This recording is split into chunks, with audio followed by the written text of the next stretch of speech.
Bonjour, bienvenue à la technique de la journée de l'Okahi. Aujourd'hui, on va regarder le pompage bercement de la colonne vertébrale.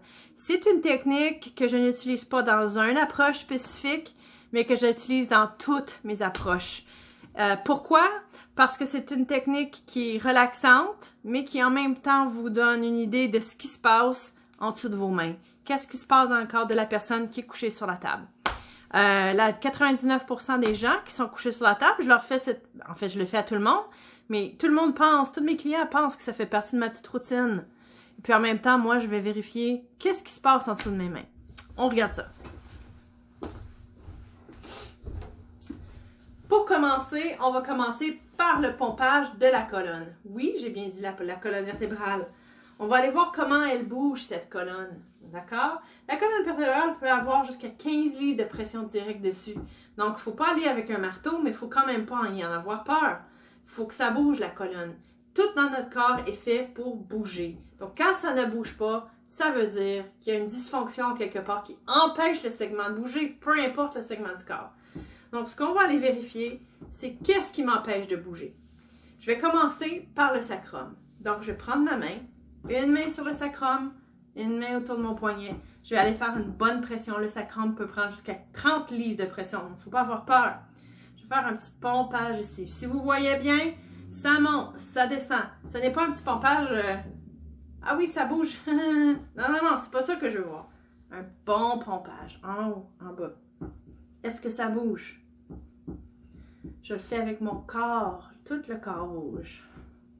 Ensuite, je vais venir sur les fessiers. Ensuite, je vais aller sur la colonne avec la paume de ma main. Une main sur le fessier qui continue le mouvement de bercement. Et l'autre main fait le pompage sur la colonne. Est-ce que ça bouge? Est-ce que ça rebondit? Il ne faut pas oublier que la région dorsale, elle est automatiquement moins mobile à cause de l'angle des vertèbres dorsales. Donc, oui, elle ne bouge moins. Il ne faut pas penser qu'il y a un problème automatiquement. Elle va bouger quand même. Mais regardez, qu'est-ce qui se passe? Est-ce qu'il y a une zone qui bouge moins? Est-ce qu'il y a une zone qui est plus renfoncée dans la colonne? On redescend, on monte, on redescend, ça ne devrait pas durer une demi-heure. Ensuite, ce que je vais aller faire, je vais aller confirmer ce que j'ai ressenti. Est-ce que j'ai senti des zones de tension dans la colonne? Mais maintenant, je vais le confirmer avec la musculature autour. Donc, je continue mon pompage. Lombaire. Ma main continue le mouvement. En haut, en bas. Et je redescends. Ensuite, je vais aller dans les lombaires. Qu'est-ce qu'ils me disent? Carré des lombes. Je redescends sur le fessier. Je vais aller voir maintenant la jambe. Qu'est-ce qui bouge? Qu'est-ce qui ne bouge pas? Je bouge la jambe ici. Comment bouge le reste de son corps? Le fessier, le dos, il bouge comment avec tout ça? Il y a des gens, je vais leur bouger la jambe, puis il y a juste la jambe qui bouge à peine. Ici, il n'y a rien qui bouge, qui se rend jusqu'en haut. Donc, qu'est-ce qui se passe? Quel blocage qu'il y a qui empêche le reste du corps de bouger?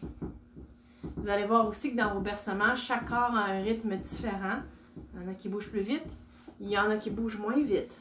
Suivez le corps, poussez-les, laissez-les revenir. Ça va être la vitesse qui va revenir.